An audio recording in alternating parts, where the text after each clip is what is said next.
Ndabaramukije mwese aho muherereye hose, ndongera kandi ndababwira ngo amahoro y'Imana abane namwe. Ndabaha ikaze mu kiganiro Intahe yacu.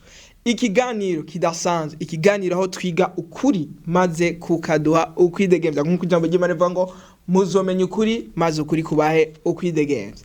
Nari ndabakumbuye cyane. Ni indi ndwi Imana iduhaye, indwi ya nyuma y'ukwezi kwa mbere. Ukwezi kwa nzero kwari kwiza cyane. Nizera neza ko mu buzima bwawe hari ibintu bidasanzwe vyahindutse. Hari intahe kanaka. Uko kwezi kwa 12 kwari kumeze, mu kwezi kwa mbere hari ibindi bintu vyabaye kandi vy'intahe gusa. Kandi nizera neza ko Imana yabikoze. Rero mu kiganiro cy'uno munsi nizera ko kiza kuba ari ikiganiro kidasanzwe, aho Imana iza kutwigisha ibintu bidasanzwe biciye muri kino kiganiro. Rero nkuko bisanzwe reka dufate akanya dushimira Imana kubw'uno munsi no kubwa kino kiganiro no kubw'inyigisho n'umuco udasanzwe igira izane mu buzima bwacu. Reka dusenge. Mwami Yesu, turagushimiye ubuntu bwawe.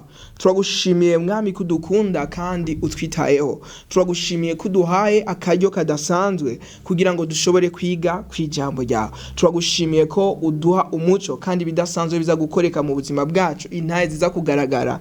Ni mu izina rya Yesu Kristo tubisenze twizeye. Amen. Yesu ashimwe.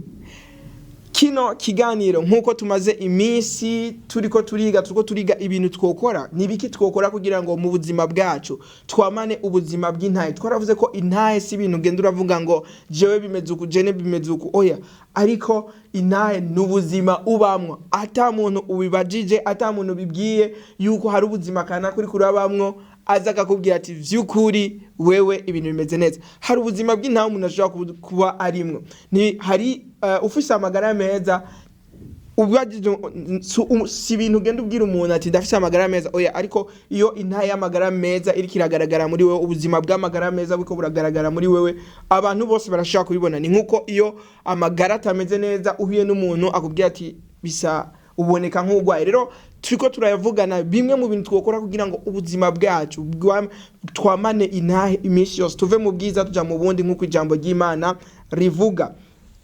Rero mu kiganiro cy'uno munsi turafise teme nziza cyane tugira tuyage. Teme yitwa Kwubakira Kw'Ijambo. Gufata ubuzima bwacu tukabwubakira kw'ijambo. Yesu ashimwe. Rero kubakira kw'ijambo ni kubakira ku Imana yavuze. Si ijambo ry'uwari we wese. Umuntu abantu hari amajambo menshi, hari amajambo yaba canke bariya, hari amajambo abavyeyi batubwiye, hari amajambo ikibano catubwiye, hari amajambo isi yirirwa iratubwira. Ugiye kuraba no munsi uraraba uburyo ibiciro vyagumye biduga. Je ndavyibuka hari gihe wasanga novuga ati ikiro kigurwa 500, abantu bose bagakoma induru ngo ikiro c'ubufu caduze, ariko no musi kigeze kurangaye. Rero ugiye kuraba ivyo vyose tuvuga ati rero ivyisi ivuga itubwira ko atavyizigiro bihari, ariko Imana yo ivuga iki? Rero kubakira kw'ijambo, kubakira ku Imana ivuga, utubakiye kucyo abantu bakubwira. Rero no musi nivyo tugira tuyage. Reka dusome hama tuca tugaruka. Turasoma mu gitabo ca Yosuwa igice ca mbere ku murongo w'8. Imana yari hejeje gutoranya Yosuwa mu gihe Mose yari afuye. Imana ihamagaye Yosuwa ikiramubwira ikintu yokora kugira ngo ubuzima bwiwe bube ubuzima bufise impact, ubuzima novuga ati ubuzima burimwo ukururanirwa, ubuzima novuga ati burimwo gufata uburere ahaciye hose. Reka dusome. Havuga ngo igice ca mbere ku murongo w'8, havuga ngo ibiri muri ico gitabo c'ivyagezwe ntuzubikure mu kanwa kawe, ariko uzokwame uvyiyumvirako ku murango no mwijoro, kugira ngo ubone kwitondera ivyanditswe vyose. Niho ivyawe bizogenda neza ukagira amahirwe. Aha nakoresheje version y'Ikirundi ya 2018, niyo mpamvu hari amajambo nyene usomye mu yindi version avuga ngo ivyanditswe mu zingo w'ico gitabo ubirimbure ku murango no mwijoro. Yesu ashimwe.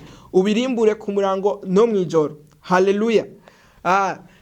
Bibiri iravuga ngo n'ivyawe bizogira amahirwe, n'ivyawe bizogenda neza ukagira amahirwe. Rero ngaho Imana yakiramubwira Yosuwa, irambwira ati burya rero ubuzima bwawe burakwiye kuba ubuzima bwubakiye kw'ijambo. Ubuzima bwawe burakwiye kuba ubuzima atakintu novuga ati ushire novuga ati ijambo ry'Imana uririmbure bisigura ngo mu vyumviro vyawe ijambo riba ari ryo risirikira, ijambo ribe ari ryo ubona gusa, kuko Yesu yavuze ngo ibibogaboga mu muntu nivyo avuga, bisigura ngo Yakobo nawe turavuga ngo ivyo umuntu avuga nivyo akora, bisigura ngo ijambo ry'Imana riri muri wewe wisanga ibintu vyose bikubera, novuga ati bikoroheye, wisanga ivyo ukora vyose, novuga ati iyo ijambo ry'Imana riri muri wewe novuga ati ari ryo urimbura ku murango no mwijoro, iyo ijambo ry'Imana ari ryo novuga ati washize ku mutima, ivyo ukora vyose uvyumvira a partir y'ijambo, uca wisanga uri kuratura ijambo, ukatusanga uri kurabaho ubuzima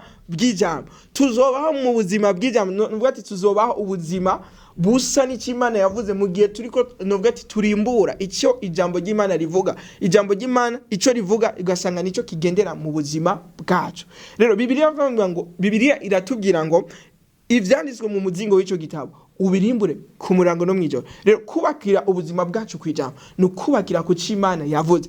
Vyukuri uno munsi urashobora kuba ufise amakuru menshi, ivyo bakubwiye vyinshi.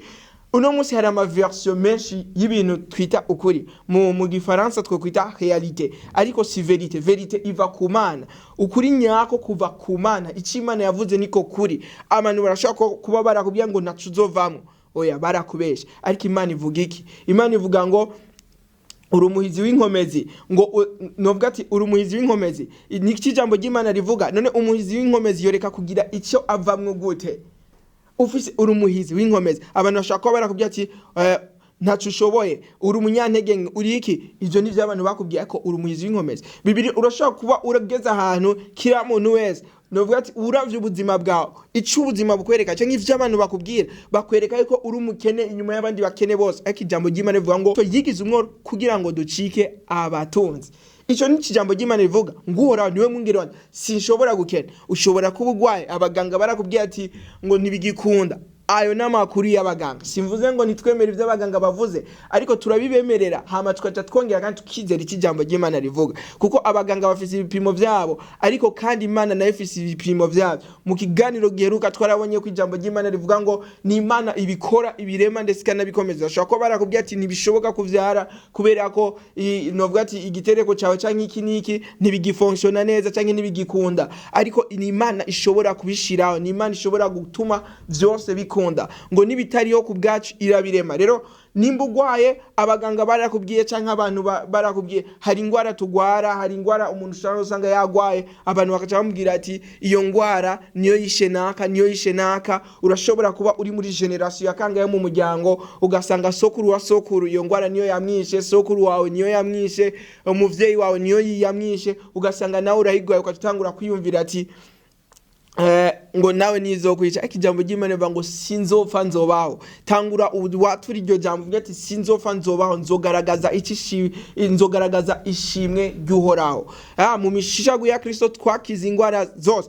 Uko niko ijambo ry'Imana rivuga. Rero ntibifatanye n'ivyo abantu bavuga. Urashobora kuba uno munsi wagiye ku ishuri uravye amanota vraiment novuga ati mubiboneka, ushobora kuba ati amanota mfise vraiment ndiko ngaragaza ubuzima bwo kumurizo, ariko niwemeranye niyo realite. Ivyo gusa nivyo ushobora kubona, ariko tangura wubakire ku cijambo ry'Imana rivuga. Ryari rivuga ngo muzoba umutwe ntimuzoba umurizo, muzoba bimbere ntimuzoba binyuma. Rero ntucike intege uriciwe n'ivyo novuga ati ubona uno munsi, ariko tangura ufate ubuzima bwawe ubwubakire kw'ijambo.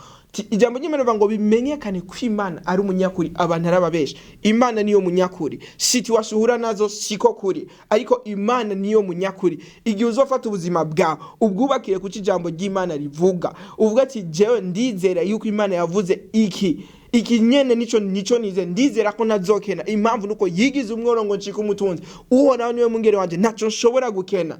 Nimba uri muri novuga ati muri situation aho abantu novuga ati baza bakaza bakagukindira ko akomenya ko ijambo ry'Imana rivuga ngo inzitiro zacu azihoza ko amaso. Uhoraho ahoza ko inzitiro zacu azihoza ko inzitiro zacu azihoza ko amaso. Rero ba muri ubwo buzima aho wizigira ijambo ry'Imana rivuga gusumba ivyo abantu bavuze. Abantu barashaka kuba bariko baravuga vyinshi. Uno munsi ugiye kuraba ibiciro biguma biduga, ariko ijambo ry'Imana rivuga ngo tuva mu bwiza tuja mu bubi. Ibiciro biduga ntikibuza ko natwe tuduga mu butunzi. Nimba uno munsi ibiciro vyaduze ku rugero kanaka, nawe tutangura uvuga ati ega ibiciro vyaduze, kurya vyaduze niko nanje umushahara wanje uduze, niko ibintu vyanje biriko biraduga, niko potentiel zanje ziduga. Nimba bigisha bakwigisha bakubwira ati ibibazo bizoza bigoye, uvuga ati nanje Imana yanje izo mu bwenge bushobora ibigoye. Dawidi yarageze ku rugero rwaho ivyo abishira ku mutima, aravuga ngo ndaruta ubwenge abanyigishije. Rero ubwo nibwo buzima turiko turagenderamwe, aho dushira ivyizigiro vyacu ku Mana, tugashira ivyizigiro vyacu ku cijambo ryavuze apana c'abantu batubwiye. Rero no musi urashobora kuba uri kuragwana n'icyakanaka, abantu bakabwira ati yo nimba uri novuga ati uri addicted, novuga ati uri hariho addiction kanaka iki cyane, ibi vyango umuntu abigiyemo ntibihera. Hari vyakanaka kavuga ati ngo akaboregwe karagoye, ngo mu muryango gasanga hariho benshi novuga ati bishwe nico cyane, novuga ati babaye abaja bico cyaha imyaka n'iyindi barinda bapfa bakira abaja bico cyaha, bigatuma muri wowe wemera canke wizera yuko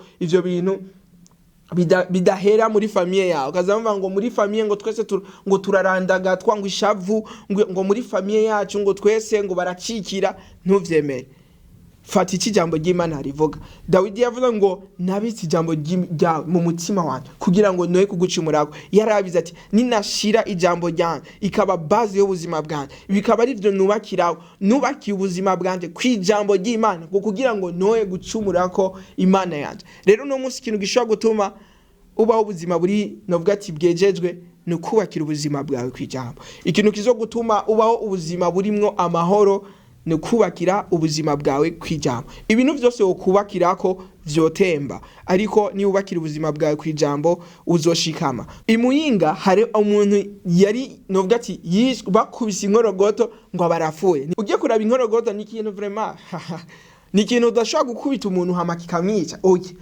ni nk'umutete, umuntu yokubitwa umutete hama ngo yafuye biragoye. Yuko umuntu wamukubita ikintu nyinshi ngo akabarafuye, bica bigaragaza rero ubuzima bw'abantu bw'amaburi vulnerable mu gihe butubakiye kw'ijambo. Akaje kose karagoyitana. Ariko novuga ati abarozi muri quartier bafese cyangwa nimba muri province bamwe cyangwa muri localité bamwe, abarozi bakeneye bafise umunsi mukuru bagakenera kukwikora ko bagufungure bazokwikorako, kuko ubuzima bwa ntibwubakiye kw'ijambo. Ariko ni wabwubakira kw'ijambo. Bibiri ivuga ngo nta cyuma cyacuriwe kutugwanya kizogira icyo kitugira. Haleluya.